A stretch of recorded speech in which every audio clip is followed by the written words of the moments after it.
Je t'aime pas. J'adore. C'était évident que je ferais ça. King. Oh, darling. Ouh. Oh, putain.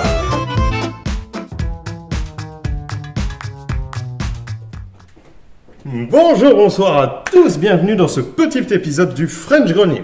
Aujourd'hui, on va voir une arme, assez mythique. Mais en fait, deux. Et deux Winchester. Oh, je suis pas malade, tout va bien. Ça fait longtemps que je voulais la faire. Cette Winchester, c'est ma Winchester 94-22M XTR.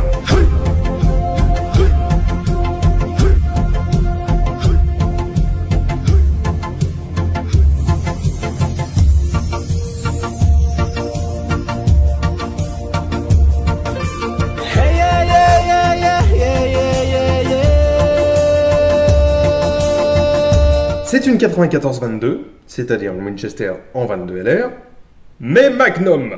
En fait, quand je l'ai acheté, ça faisait assez longtemps que je voulais une 22 mailles. J'ai failli me décider pour la Squire Bingham 1500, que vous avez déjà vu, que j'ai toujours d'ailleurs pour une raison qui m'échappe, et que je considère être une très bonne arme. Et puis j'ai ça qui est arrivé, et je me suis dit, bon, allez, pourquoi pas. Mettons, ça me fera une 22 Magnum, et en plus, j'aurai une winch, enfin. Et on arrêtera de me péter les noyaux avec ça. Et puis, je me suis rendu compte d'un truc, c'est qu'en fait, c'est un beau flingue. Alors, cette Winchester 94-22 est appelée par certains la meilleure Winchester que Winchester ait fabriquée après 64. Et c'est pas faux. Alors, elle reprend la tronche, évidemment, légendaire de la 1894 classique, et ça a été un succès retentissant pour Winchester, qui en avait bien besoin. Revenons un peu en arrière. Ça a été un succès absolument retentissant pour Winchester, qui en avait bien besoin.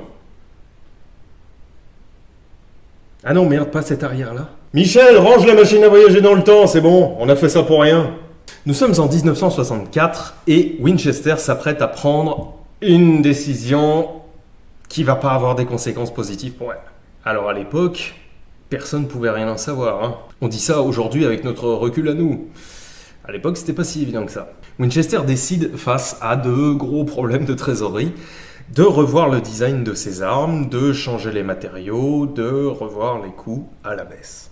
Beaucoup de gens pensent que ce changement de qualité ne concerne que la Winchester 70, qui était le best-seller absolu de chez Winchester à ce moment-là. En fait, non.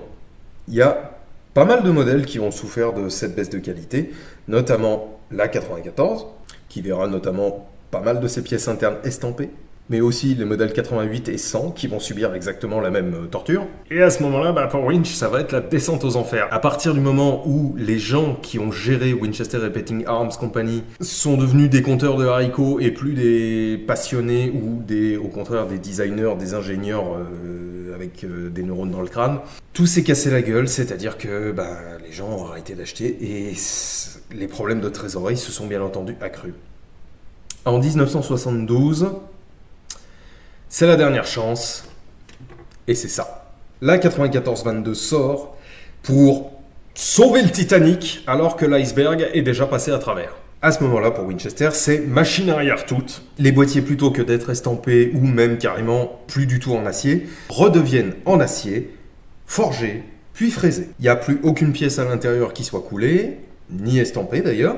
Les bois redeviennent de bonne qualité, en noyer. Hormis le modèle standard qui est celui-ci avec une grosse anglaise et shotgun, c'est-à-dire avec plaque de couche droite. Il y a une myriade de variantes qui ont été faites de la 94-22. Et bien entendu, les calibres ont pu varier. Grâce à une mécanique qui était prévue pour la 22 LR, ça n'a pas été super compliqué de l'adapter à la 22 Magnum. À savoir qu'à la base d'ailleurs, les premiers modèles de 94-22 étaient prévus pour les 22 short, les 22 L et les 22 longs. Classique.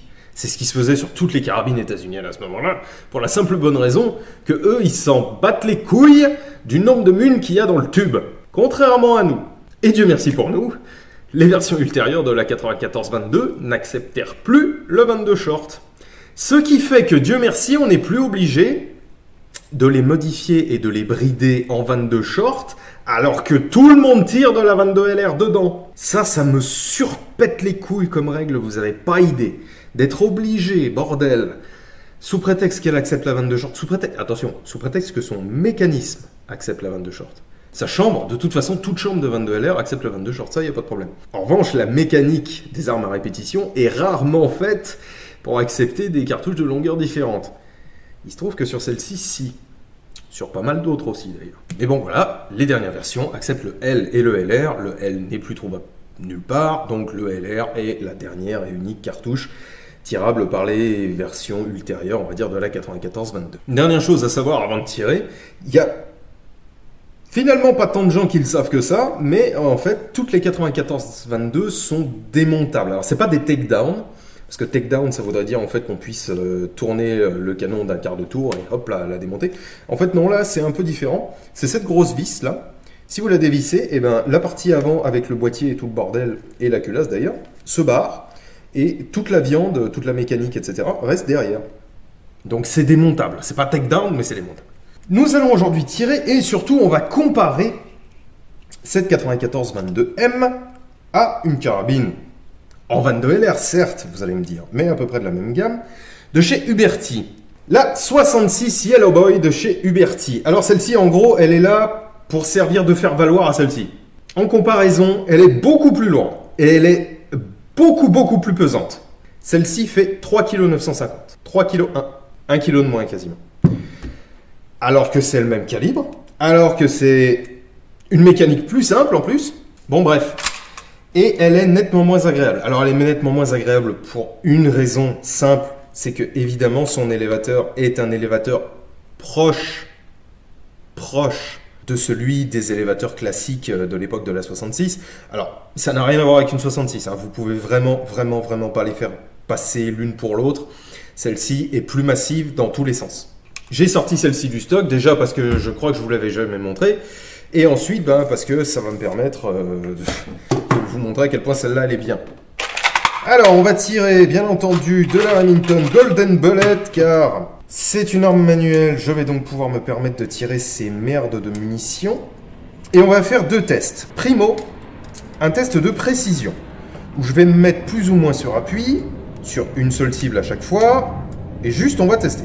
Alors déjà celle-là est moins pratique parce que vous êtes obligé en fait de charger par l'avant. Il n'y a pas une jolie fenêtre en forme de munition comme sur celle-ci. Vous pouvez le voir, elle est là. Ce qui fait déjà que si vous ne les comptez pas, vous ne savez pas quand est-ce que vous êtes censé arriver au bout. Et ensuite, vous êtes obligé de mettre votre main devant le canon.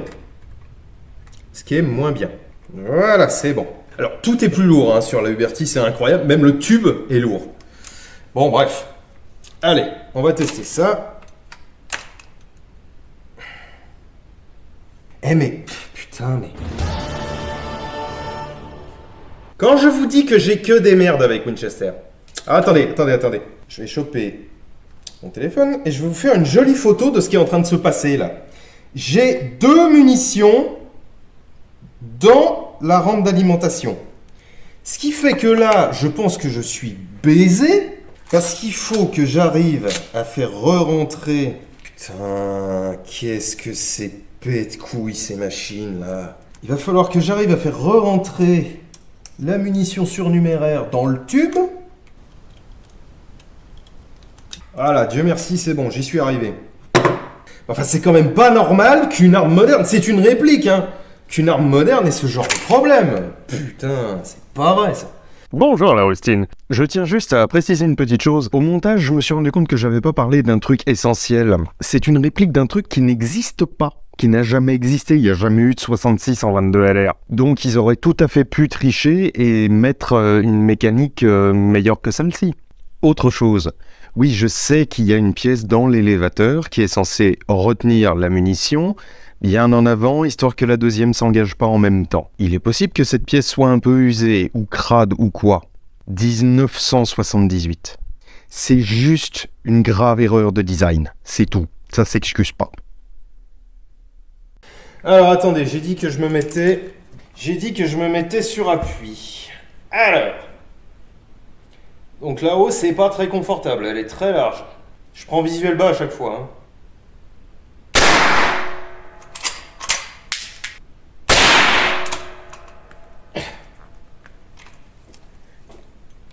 Et ça y est, j'en ai encore 2 qui se sont foutus dans l'élévateur. Mais bordel! Et j'avais le même problème avec une 73 d'origine. Ah mais Dieu que ça me fait chevrer, c'est... Bon, bref. Et encore une fois, allez! C'est la fête! Putain! Ah mais c'est fou ça! C'est une arme où il faut avoir un couteau à portée, tu sais.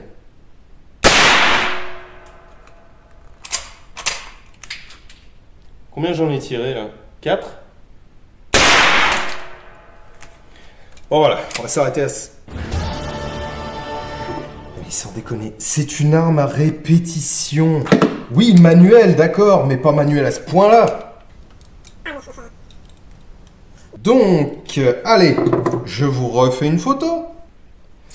Donc là, ce qui se passe, c'est que ma douille est coincée entre le boîtier et la tête de culasse, et celle d'en dessous, bien entendu, pousse, histoire de rentrer. Putain, mais Brother Sama, quoi. Oh, sa mère, mais c'est pas vrai, cette mécanique de con, là. Quand je vous dis, sincèrement, que celle-ci va servir de faire valoir à celle-là, c'est pas une blague. Alors, on va passer sur des Maximag. Donc en 22 Magnum, je vais aussi en mettre 5. 1, 2, 3, 4 et 5. Voilà, chargement facile, rapide, et je suis même pas obligé de foutre mon doigt devant le canon. Voilà. Juste ça fonctionne. C'est tout, ça fonctionne. Et rien d'autre. Alors, les organes de visée...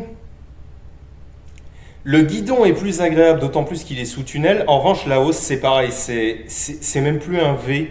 C'est une espèce de U un peu moche. Et ça, c'est bon, ça, c'est pas terrible. Hein.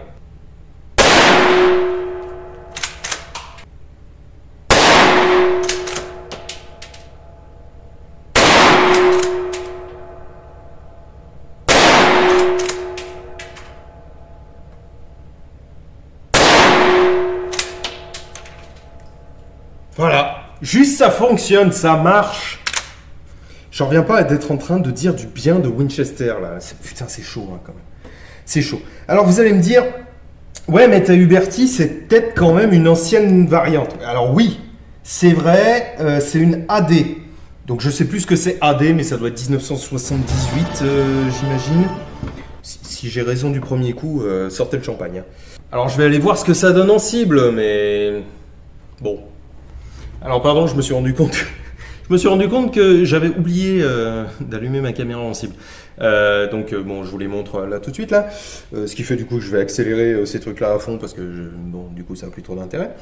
Alors, bah niveau précision, ça se vaut et enfin sincèrement, moi je donne une courte tête à la 94-22 quand même. Hein. Alors, ce que je vais faire quand même, pour que ce soit un tout petit peu scientifique. Je ne vais pas mettre les Remington Golden Bullet dans la 22 LR.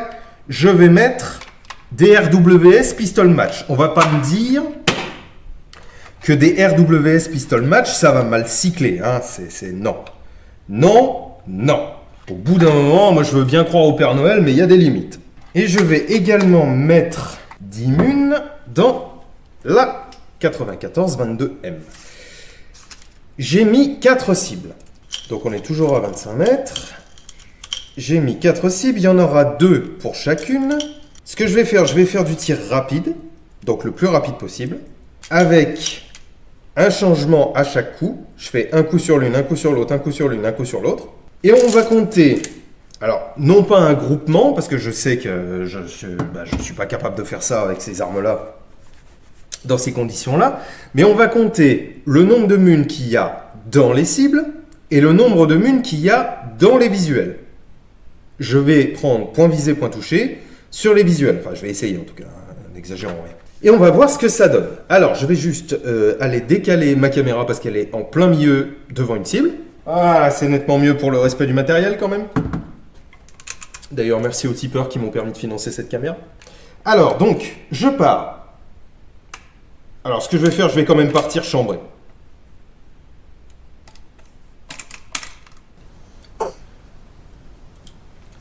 Est-ce que c'est une pute de blague, là? Ou qu'est-ce qui se passe? Et toujours la même chose. Toujours la même chose. Putain. Donc là, le pire, c'est que l'accident peut être dangereux. Enfin, l'incident peut être dangereux. Parce que là, en fait, il y a un cul de douille exposé. Plaisanterie, c'est une plaisanterie. Donc l'incident, disais-je, peut être dangereux parce qu'en fait, là, il y a un cul de douille exposé entre le boîtier et l'élévateur. Ce qui fait que si je force comme un bœuf, je risque de la faire éclater.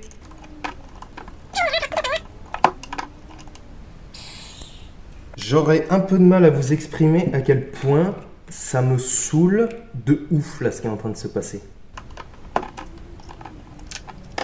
Vas-y, nique ta mère, rentre! Donc je disais, on va partir chambrer. On part comme ça. Et on va dire que je vais faire un bip. Donc là, je prends les 2 cibles de droite. Sugar ready. Stand by.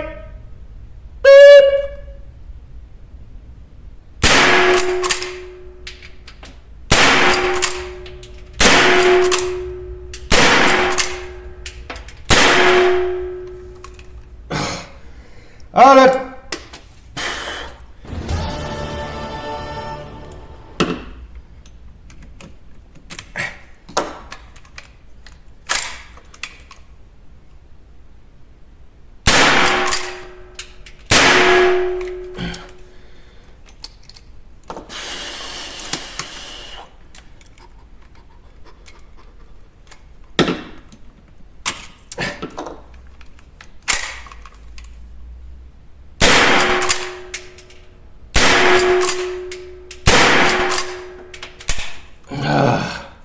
Alors, autant vous dire... Alors, elle a mieux marché que ce que je pensais. Hein. Sincèrement, je n'ai eu que quoi 3, 4 incidents majeurs. J'ai les doigts éclatés. Parce que... Voilà, puis avec du bon gros acier bien tranchant comme il faut. Bon, allez, je vais aller compter, mais sincèrement, elle me dégoûte. Voilà, je suis outré. Je suis loutré. Ok, donc toutes les 22 LR sont dans les cibles, ça y a pas de souci. Et j'en ai une dans le visuel sur les 10. Ma biquette, c'est à toi de nous montrer à quel point t'es meilleur que ça. Ok. Sugar ready. Stand by. Beep.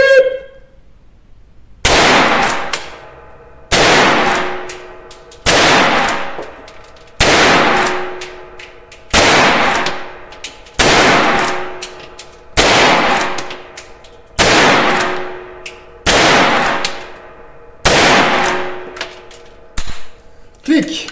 Bah ça s'est mieux passé curieusement, hein. Curieusement, ça s'est bien passé. Alors, je remarque un truc, c'est que je suis assez bas. J'ai dû dérégler un moment en vous parlant. C'est pas grave, je me suis démerdé. Pas le moindre petit incident ridicule que dalle. Alors, bon, certes, moi je me suis mis un petit cuir là, mais... Voilà, le débattement est normal pour une Winchester, certes. Mais il est plus simple. Alors, certes, la mécanique est plus moderne. C'est vrai. C'est totalement vrai. Pour ça que c'est un test de précision et de rapidité et pas un test d'ergonomie, vous voyez. Parce que sinon, oui, évidemment, celle-là, elle éclate à plat de couture. Encore une fois, même sur une mécanique ancienne, Huberti aurait pu se démerder pour faire un truc un tout petit peu plus poli, peut-être. Avec des pièces peut-être un tout petit peu mieux ajustées. Peut-être. Non, la Winchester 94-22M, c'est juste top. Parce qu'il n'y a pas beaucoup de place dans ce levier de sous-garde. Il n'y a pas beaucoup de place. Donc, on ne se cogne pas les doigts systématiquement en faisant des grands mouvements dedans. Voilà, c'est tout. C'est simple. Et je vais presque dire que je t'aime bien. C'est un monde quand même que moi je dise qu'une Winchester me plaît bien. Bon, en même temps, je l'ai acheté, hein, je savais bien. Ok, donc même déréglé. Toutes les 22 mags sont dans la cible, j'en ai 3 dans les visuels, et 8 sont quand même très proches. Je sais pas quel temps j'ai fait, mais je sais d'office que j'ai fait un meilleur temps avec celle-là. Non, celle-là, elle est bien. En fait, il faut que j'arrête de râler. Ça, c'est bien. Alors, c'est bien, c'est pas mon arme préférée. Alors, en plus, elle a l'avantage d'avoir un rail de 11 mm, donc on peut monter une lunette dessus. Ce qui est plutôt pas mal en soi. Alors, une lunette ou autre chose, ça peut être un dioptre, ça peut être un petit dioptre façon Lyman ou Mills, ou je sais plus, enfin bon, bref. carrément un dioptre d'origine comme moi j'ai fait ici, parce que je suis une grosse merde. C'est un vrai dioptre de 94. Parce que j'avais ça et je me suis dit tiens je vais monter ça là-dessus. Oui je suis une pourriture comme ça moi. C'est très sympa, ergonomiquement c'est super cool. Alors à savoir une chose, c'est que je vous dis depuis tout à l'heure que c'est super bien machin. Seulement comme d'habitude, je vous mets un peu l'eau à la bouche pour rien parce que la production a été arrêtée en 2004. De 72 à 2004, il y en a eu à peu près 850 000. Ce qui est une note d'espoir. Sur 850 000, vous avez bien réussi à en trouver une quand même. Non, la 94-22, moi j'aime bien. Et sincèrement, moi ce que j'aimerais bien me trouver, pour coller avec l'épisode précédent, c'est une 94-22 Comemo. Parce que c'est vrai qu'elles sont sympas. En fait, c'est la même chose, mais en Comemo. Et donc en doré. Donc c'est rigolo. Bon allez, ce qu'on va faire, je vais quand même me faire plaisir un petit peu. Une dizaine de 22 mag. Et on va allumer. Juste, on va allumer. Je sais pas à quelle cible je vais reprendre. La première à gauche, là, par exemple. Puisque la caméra est à côté, vous aurez un bon visu. Et juste, on va bombarder. On va bombarder, on va se faire plaisir un peu, parce que ça reste une arme sympa. Je dis pas que c'est ma préférée, mais c'est une arme sympa. Allez, c'est parti pour 11 mun. Oui, 10 plus 1, oui.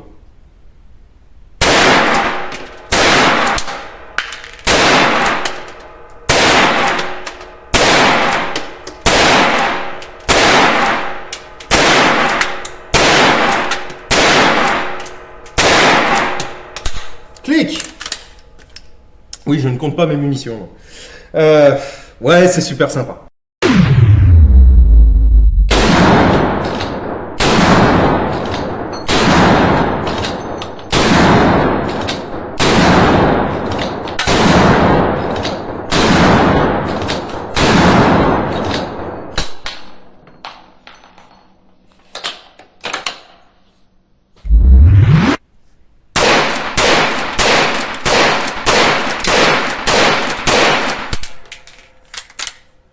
Allez va, c'est super sympa, ça faisait très longtemps que je devais vous la remontrer car elle est déjà apparue dans un vieil épisode, mais bon, j'avais pas eu le temps de vous en parler, ni de faire son historique, tout ça, c'est fait. Ouais, j'ai une petite... elle est restée, vous savez, dans un coin de mon coffre, bien planqué pendant pas mal de temps, mais je commence à avoir une petite affection. C'est comme pour le MAS 36, et ça vient avec le temps. D'autant plus que de toute façon, sa place sous la bâche est prise par la BA15. Voilà. Allez, je vous dis à très bientôt, amusez-vous bien, mangez des légumes, buvez de l'eau. Winchester, allez, on va pas être des chiens, c'est pas si mal, par moment. Ciao.